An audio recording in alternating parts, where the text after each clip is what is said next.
Prenez votre Bible. Je vous salue, bien-aimés frères et sœurs, que le Seigneur vous bénisse. Nous sommes dans la série Les bénédictions divines. Et aujourd'hui, nous allons voir en 5e position les bénédictions dites par Dieu sur Abraham. Abraham, il est le petit-fils, l'arrière-petit-fils, c'est-à-dire le 9e descendant de Sem, né après le déluge universel.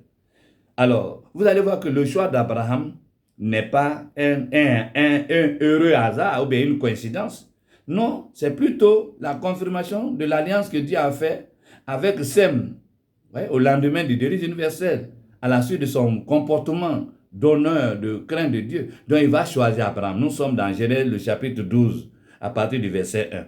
Donc, c'est comme ça, Dieu choisit Abraham. Et j'appelle ça les bénédictions d'Abraham. Et sur Abraham, Dieu dit, il va restaurer le genre humain. Il va faire d'Abraham la source, de la restauration pour la nouvelle humanité. Donc, il va se servir d'Abraham comme une sorte de pépinière pour préparer son plan de rachat, voyez. Et donc, il a dit d'Abraham, celui qui te bénira sera béni, celui qui te maudira sera maudit. Ces paroles-là, Abraham est mort, mais ces paroles sont en valeur jusqu'à aujourd'hui. C'est quoi quand vous vous attaquez à tout ce qui appartient à Abraham, par sa lignée légale qu'on appelle Sarah, vous êtes en danger. Vous vous mettez en danger. Vous vous attaquez à ce qui est propre à Abraham. Vous vous attaquez. Donc Abraham, alors, il va donc être, au-delà des bénédictions générales, des bénédictions universelles dites sur Adam, sur Noé, Dieu va prononcer des paroles spécifiques. On appelle ça des paroles particulières, à impact limité, qui ne sont pas universelles, sur Abraham. Pour que tu rentres dans la prophétie d'Abraham, il faut que ton comportement soit digne de celui d'Abraham, c'est-à-dire avoir la foi en Dieu. Entendre sans voir et croire. Abraham a entendu, il a cru. Il a fait combien de kilomètres? Près de 4000 kilomètres de parcours. Cette grande foi-là. Tous ceux qui aujourd'hui manifestent ce genre de foi en Abraham, comme Abraham, ils font partie des descendants d'Abraham par la foi, pas par le sang. Mais, au-delà du sang, de la foi, Abraham a engendré effectivement. Et là, il va engendrer des enfants.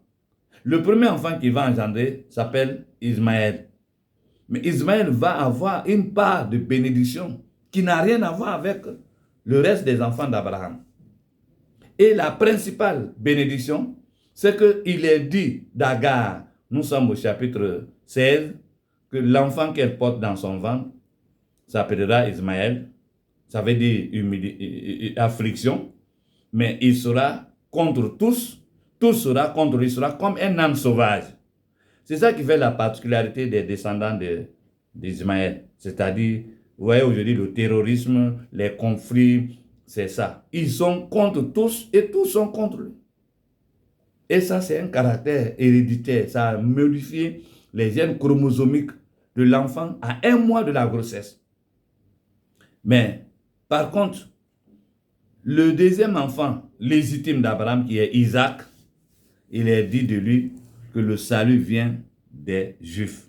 C'est lui, Isaac, qui a été demandé sur le mont Orija comme holocauste et que Dieu a remplacé par un bélier qui est le type de Jésus qui devait être le sacrifice, l'agneau pour l'expiation des péchés de l'humanité. Donc c'était une annonce prophétique.